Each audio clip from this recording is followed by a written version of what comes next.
canning oranges today. We had a bag of mandarin oranges that weren't getting used up, so these have been peeled and put in here. This is 7 half pints.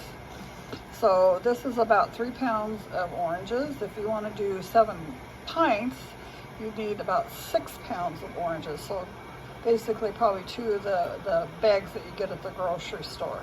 I peeled these and I'm going to dehydrate these and turn them into powder. So that's that. Okay, so this is 3 cups of water and half a cup of honey. You're obviously going to use more if you do pints. If you do pints, you might need 4 or 5 cups of water and about 1.5 cups of honey. You can use sugar. You might want to use a little bit more sugar depending on your taste, but this is what we're going to do with honey. So this is pretty much, I think, hot enough.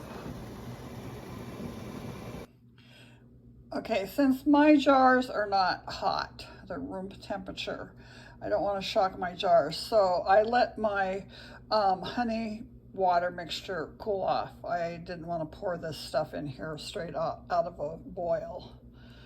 So I'm just going to go ahead and put this in here. I used a digital thermometer to check the temperature. So it's probably down to about 160.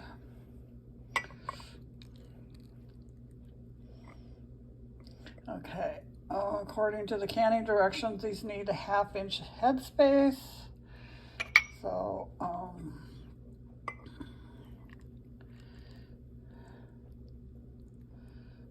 do that.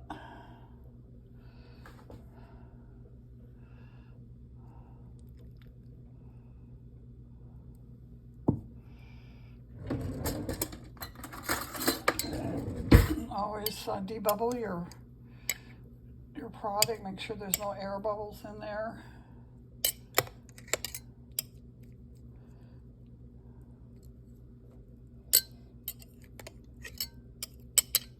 You can always add a little bit of more liquid if you need to. Okay, now I'm going to make sure that my rims are thoroughly wiped down.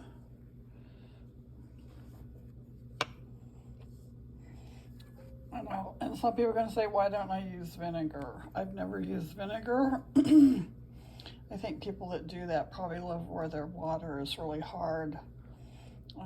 We have really soft water here, so it's not necessary.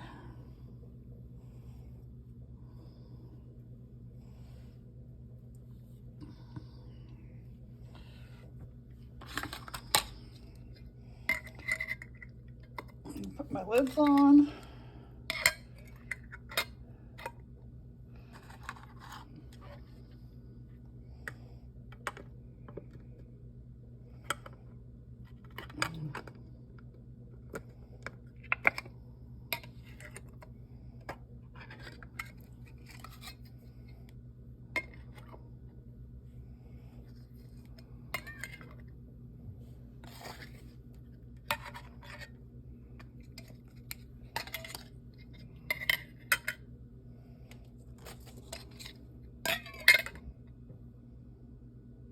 Okay, when the rings go on, they say finger tight, so what I do is I just give it a little spin and then I give it one more little twist until it starts to resist.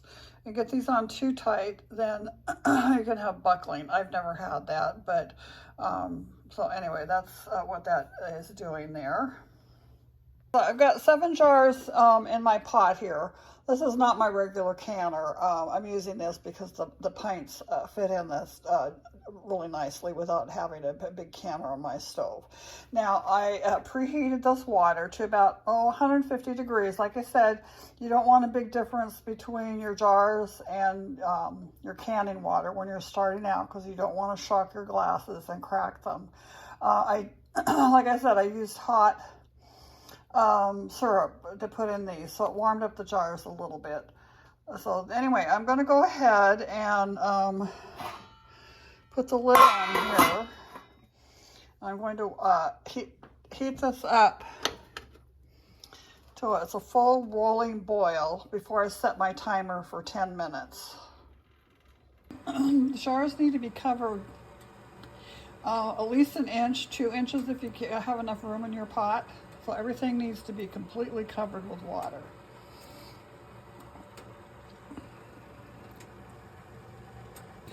Okay, we're boiling now, so set the timer for 10 minutes. Make sure that you keep it at a steady rolling boil, because if it temperature goes down too much, then you're going to have to start over and retime your canning. Make sure that you get the full 10 minutes in. Okay, these are done now. I'm going to let these sit for, at least 15 minutes. Let this cool down naturally for a while. I don't want siphoning, and I don't want my jars to crack coming out of here into my much cooler kitchen. So that'll be just sitting there for a little bit, and then we'll see what we've got after that. Okay, these are coming out of here now. Now, when you pull these jars up, pull them straight up, and don't worry about there being water settling on top, because you start tipping these things and they could siphon. Okay, so when these come out of the canner, you need to have these on a cloth. Some people put them on a cooling rack like this. You don't want them sitting on a cold surface. They need to be covered and protected from a draft for at least 12 to 24 hours. It's 4 o'clock in the afternoon here, so probably let these set till late morning tomorrow, and then check the seals on them. So there we are. Some I'll just see if you can get a little look at these little guys in here. Aren't they cute? All right, I've taken the rings off of here. I'll wash them. I will not put rings back on.